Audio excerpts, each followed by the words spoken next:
নতুন ভিডিও নিয়ে চলে আসলাম আপনাদের মাঝে। তো গাইজ আজকে আমি টিনের মাধ্যমে হাবের চাউন তৈরি করে দেখাবো। তো গাইজ বেশি দেরি না করবো গাইজ, একটু তাড়াতাড়ি ভিডিওটা আমি শুরু করব। তো 2 মিনিটের গাইজ ভিডিও একটা হবে, তো আপনারা দেখতে থাকেন।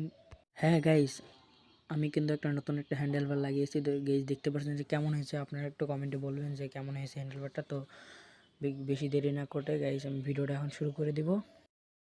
তো গাইজ এখানে দেখতে পাচ্ছেন আমি একটা টিন নিয়ে নিয়েছি। তো গাইজ এর মাপে টায়ারের যে মাপটা তার মাপে একটা টিন নিয়ে নিব। তো টিনটা নিয়ে আমি এই যে গিয়ারের যে আপনার চেন আছে, চেনের উপরে ঘাটটাতে আছে না, ওর উপরে লাগাই দিলাম। তো দেখতে পাচ্ছেন যে আমি ওখানে লাগাই দিয়েছি।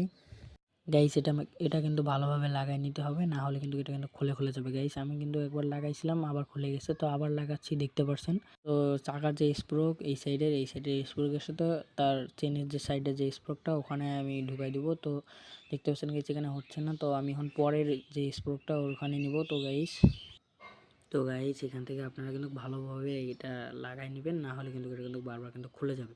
তো গাইস আমি কিন্তু 3বার অলরেডি করে ফেলেছি, কিন্তু আবার দেখতে পাচ্ছেন যে খুলে পড়ে গেল। তো এখন আমি এটা আবার লাগিয়ে দেব।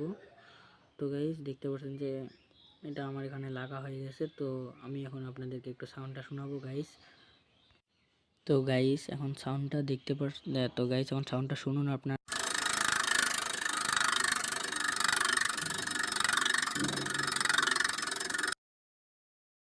আপনারাও চাইলে কিন্তু এখন সহজ পদ্ধতিতে আপনাদের বাড়িতে তৈরি করতে পারবেন এমন একটি হাবের সাউন্ড টিনের মাধ্যমে। তো গাইস ততক্ষণ পর্যন্ত আপনারা সবাই সুস্থ থাকবেন, ভালো থাকবেন। আল্লাহ হাফেজ।